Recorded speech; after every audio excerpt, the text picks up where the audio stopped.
All right, this is my tore down, modified Felo Ergonic. So what did I do?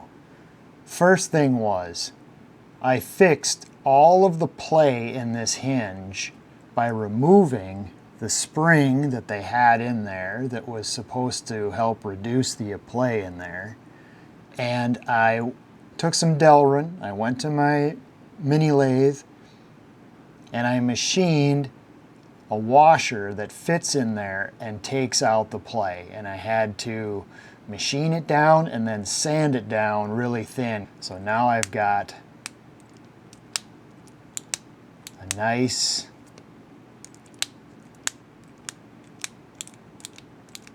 there's no play side to side on this in the hinge.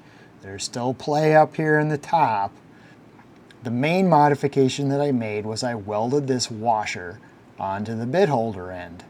And the reason I did that is because I wanted to be able to use it one-handed. Okay, so now I've got a tool that I can use to change the rigging.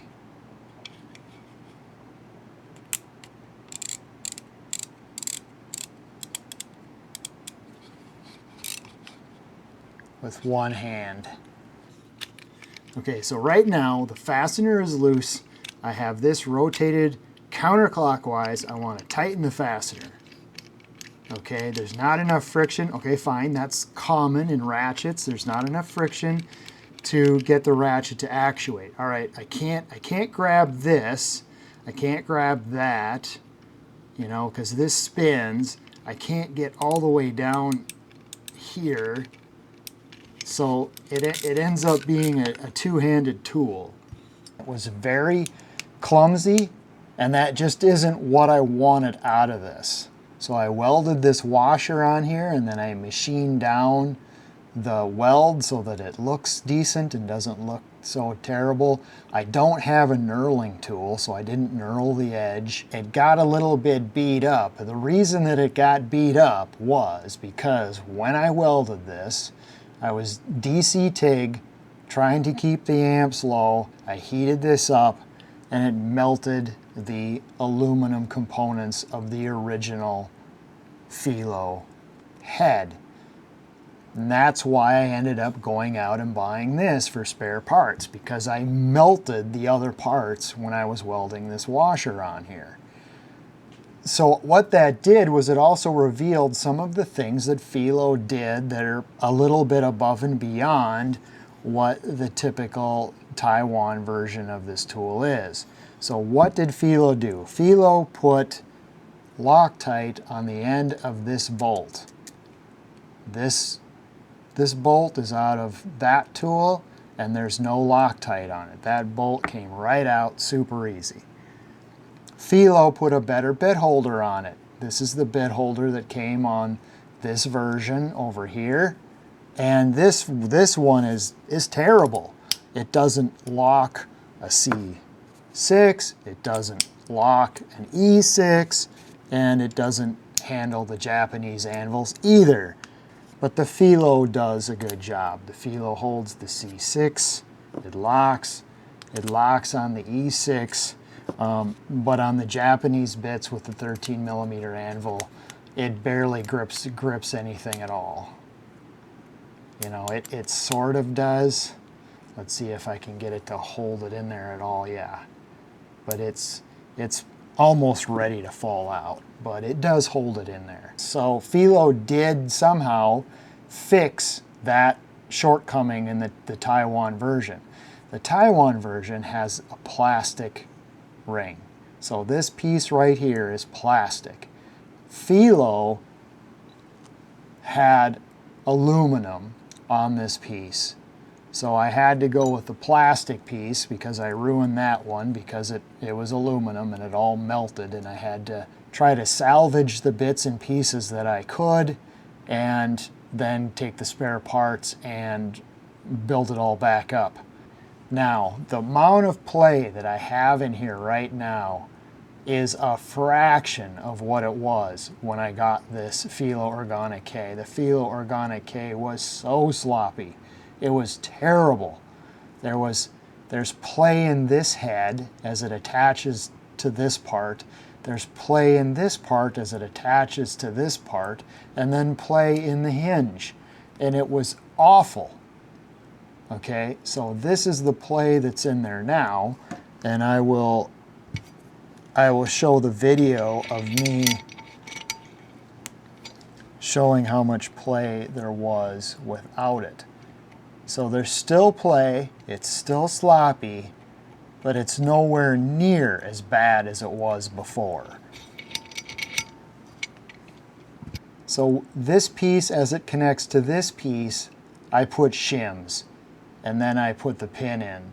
And it was harder to put the pin back in because I had shims in there, but that took out some of that play. Then I still have this play at the top, and I minimized that as much as I could by taking out the screw that connects this to this, wrapping that screw with Teflon tape so that it fits tightly into the recess inside this part and pulls this part in, and then doesn't rock very much, although it still does. So the tolerances on that connecting screw between this piece and this piece are not very good. And they even put a spring in there to try to minimize it, but it still happens. So those were the modifications that I made. So at least now it's a little more useful. Oh yeah, and then the last modification I made was I put this decal on here. That's a Japanese decal. I realize, you know, half of this is German and half of it's made in Taiwan. And then I put this Japanese decal on here. It says modified. I assume that these Japanese characters are the word modified. So I put that on there, just for fun. So that's the handle. I'm not going to get into big review of the details of this. The bits are really nice. The extension and the 1/4-inch adapter are very average. These sockets are average. But what I didn't like about this case was the wasted space. So what I did was I cut off this black part of foam. Okay, so I took a knife and I cut off this black part. So now this black part can be removed.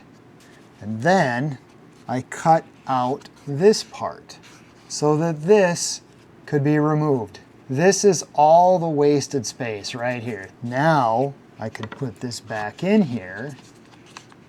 I can fit a tape measure.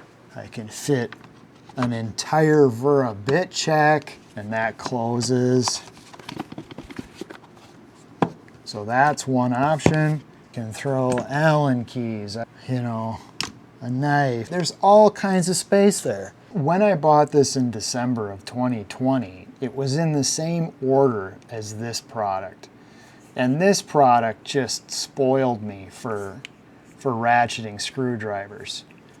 I like this one because if I want to tighten it, I turn it in the direction of tightening, and then that's what the ratchet does. I turn it in the direction of loosening, and that's what the ratchet does. And this one doesn't do that, it's backwards. But this one is the same as this, right? So you turn it clockwise to loosen, and you turn it counterclockwise to tighten. That's a pretty typical design. So I couldn't really fault Felo for that. It's just that I got spoiled with this. And so these two other options, the Hotset and the Vera Zyklop quarter drive with this adapter on the end, are really the alternatives. I like these two options better than this one, but at least this one now is something that I'll use because it's a one-handed operation now. That's my review of the Felo Ergonic. I don't hate Felo. I don't even really hate this product. I find these two options more compelling for me. You know, I like Felo products. I'm going to continue to buy Felo products. It's just that this particular tool release for me was not a big winner. That's my opinion. I hope it was helpful, if not interesting. And as always, thank you for watching. Maybe I should call this the Felo Ergonic X or the Felo Ergonic Z.